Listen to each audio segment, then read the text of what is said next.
Legislators and local leaders are at odds over how to best address the state's infrastructure needs over the next several years. There's been a lot of talk about the condition of Indiana's roads, with Governor Mike Pence and the Indiana Department of Transportation touting an increase in the quality of pavement and bridges. Meanwhile, Democrats have launched a Fix Our Roads social media campaign, asking people to share pictures of the state's crumbling infrastructure. Amid all the controversy, Governor Mike Pence this week announced his plan for improving roads and bridges.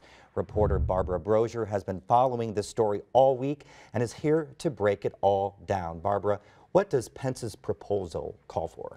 Well, Joe, Pence wants to have a 4-year, $1 billion spending plan to improve existing roads throughout the state of Indiana. Now, he has a variety of funding mechanisms that he wants to use for this. He wants to use reserves, new and refinanced bonds, as well as some state money as well from future state budgets. Now, at his announcement earlier this week, Pence did point out that, hey, over the past 3 years, pavement and bridges throughout the state have rating it fair or better have increased, and that's a good thing. But he says that we really need to leverage the state's fiscal strength and spend more on infrastructure. Ultimately, the funding that I've outlined, when included with base funding, will put INDOT on a path to resurface 16,000 miles of state highways and repair more than 5,200 bridges over the next 15 years.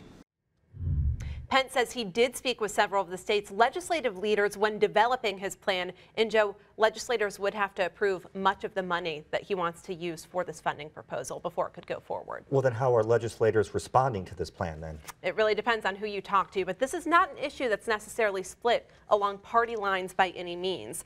A lot of people are applauding Pence for taking the initiative, wanting to invest in infrastructure, but some are saying, hey, this includes no money for local roads. And local roads make up about 2/3 of the pavement in Indiana. A lot of the communities are cash-strapped. They can't afford to pay for improvements on their own. State Democratic Party Chair John Zodi says that's why Pence's plan will not fix this problem, and it's really too little too late. It takes $1 billion a year to just maintain the bare minimum to maintain our infrastructure system in Indiana. The governor's proposing $1 billion over 4 years. It's just not enough.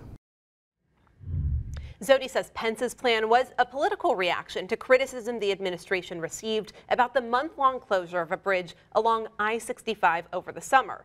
Pence, however, Joe, chalked that criticism up to what he called political nonsense. He says that's not the case. Now, are there other options they're looking at to fix the state's infrastructure? Well, actually, the state's Road and Transportation Study Committee met for the final time yesterday, and frankly, Joe, they walked away with probably more questions than answers at this point.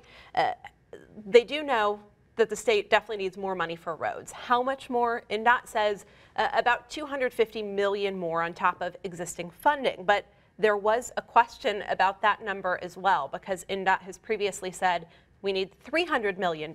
So there's a lot of confusion about the numbers, but the state INDOT commissioner, Brandy Hendrickson, says regardless of how much they need, the state's roads aren't crumbling.